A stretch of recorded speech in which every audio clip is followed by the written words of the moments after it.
This video essay is going to look at the evolution of women's roles and representations in both mainstream films and video games.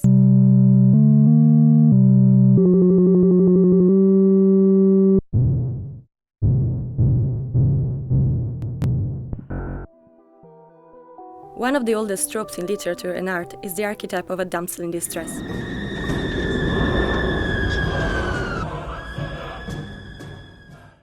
She is usually a beautiful young woman, kidnapped or endangered by a monster or villain, and in desperate need of rescuing by a male protagonist.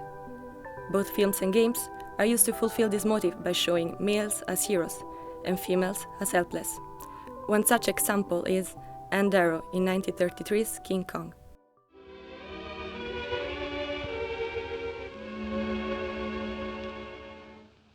Arguably, the most iconic damsel in distress in the gaming industry is Princess Peach.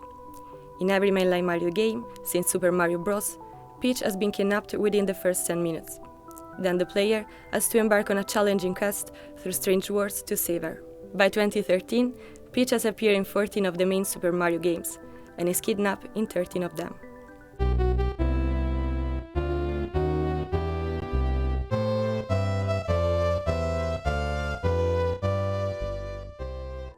Challenges in inversion to these limited portrayals of women started to emerge, although change was slow, and the negative tropes often still evident.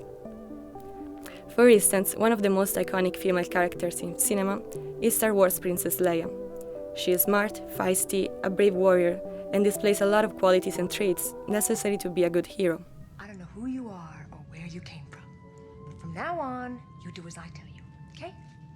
However, even if Leia often subverts the sexist damsel in distress trope, in the original trilogy she is also notoriously objectified, reduced to a sex object in the iconic golden bikini.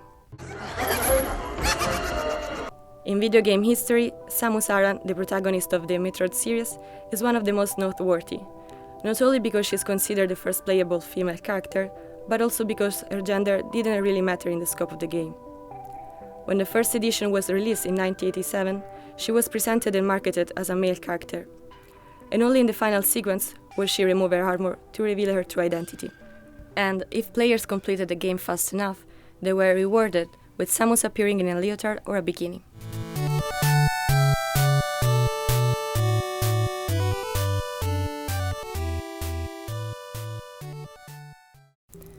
Lara Croft from the 90s Tomb Raider series was seen as one of the first strong female characters in video games.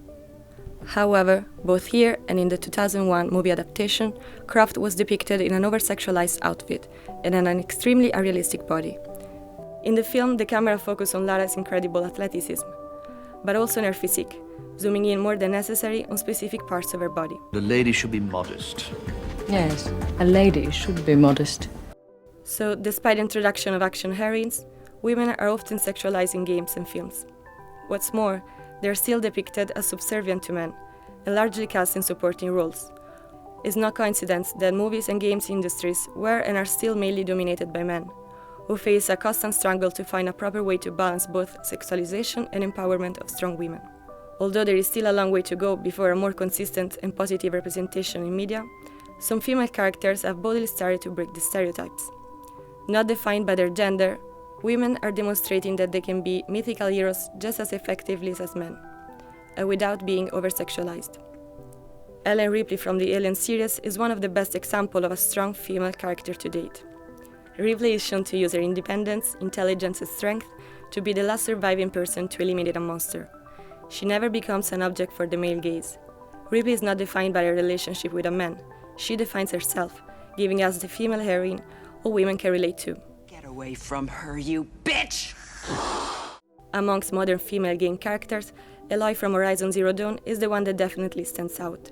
The protagonist's outfits are practical and not sexualized. Aloy has a strong personality, she is smart, fearless and more than a capable warrior.